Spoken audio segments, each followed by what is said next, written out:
Anas dan Anis melangkah bersama, janji terikat di mahligai cinta. Bermula kisah bahtera bahagia, sehidup semati setia selamanya. Dulu berdua mengalu-alukan kehadiran tuan-tuan, puan-puan, kini bersatu dalam ikatan. Tahniah Kak Jo dapat menantu. Semoga bahagia terjannah Dalam reda dan rahmatnya, Anas dan Anis cinta terpatri. Dalam susah senang tetap di hati. Pegang tanganku, jangan lepaskan. Kita bersama hingga ke surga.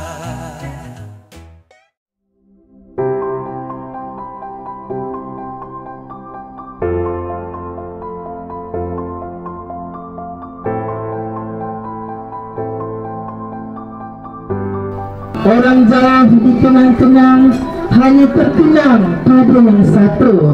Mula berkenalan, kemudian dipinang, akad dilaksana sama bersatu.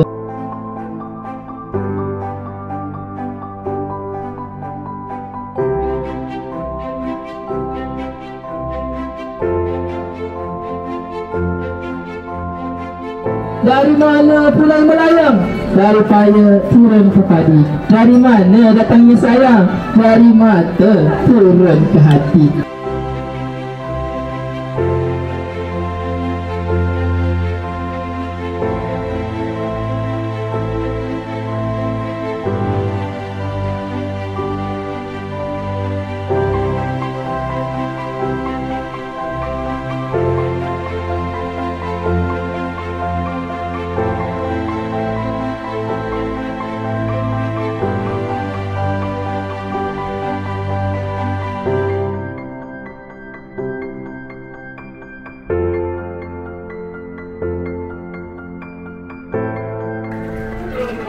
Alhamdulillah, terima kasih kepada yang dapat hadir pada hari ini untuk meraihkan majlis walimah kami.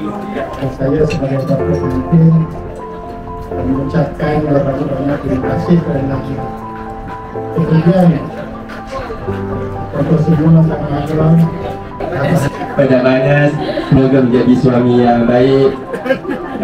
Didiklah kakak saya Bapak Zanis Azwar dengan ajaran yang baik kepada kakak saya Zanis Azwar. Semoga menjadi isteri yang taat kepada suami, dan semoga perkahwinan yang dininya ini mendapat restu Allah Subhanahu wa Ta'ala. Selamat pengantin baru.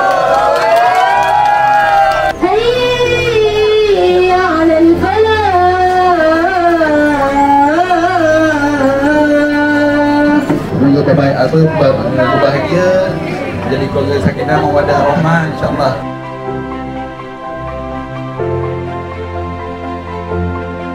Anas, Anis, selamat pengantin baru, semoga kekal hingga jannah.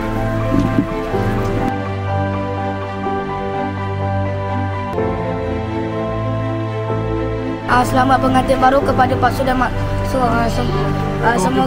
Semoga bahagia sampai ke syurga. Amin.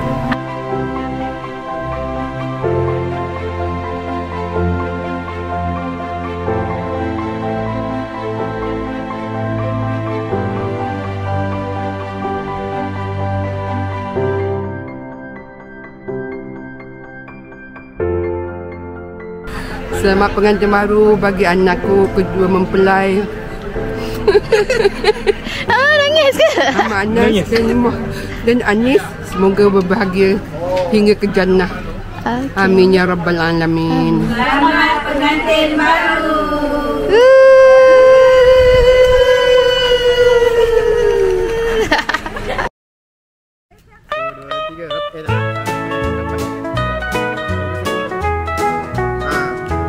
Anas dan Anis melangkah bersama, janji terikat di mahligai cinta. Bermula kisah bahtera bahagia, sehidup semati setia selamanya. Dulu berdua hanya berangan, kini bersatu dalam ikatan. Melakar cerita membina istana dalam reda dan rahmatnya. Anas dan Anis cinta terpatri, dalam susah senang tetap di hati. Pegang tanganku, jangan lepaskan, kita bersama hingga ke syurga.